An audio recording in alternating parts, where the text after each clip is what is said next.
सत कही पाए पछे फांसी लो बार मासी धर्म दांडे हेबी नाही दोषी।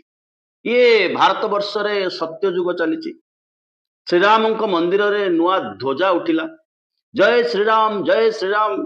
शांत कमनीय श्रीराम मॉडल युग चली भारतर जीडीपी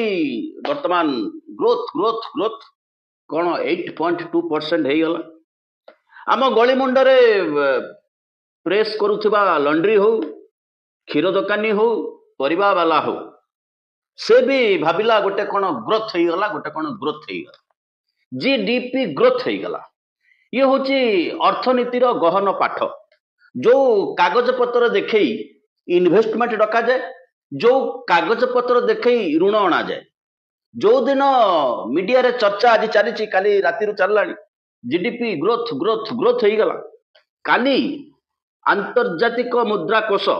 इंटरनेशनल मॉनिटरी फंड कहला भारत वर्ष जो स्टैटिस्टिक्स जो जीडीपी उपरे जो कौन 4 ट्रिलियन 5 ट्रिलियन बेटर कही पारे संबित पात्र पुरी सांसद doctor Sambit Patra trillion trillion trillion growth होची से डाटा होची फेक फेकू से डाटा होची फ्रॉड से गत थर बी रैंक पाई भारत वर्तमान इंटरनेशनल मॉनिटरी फंड रो खाता रे सी रैंक पाइला।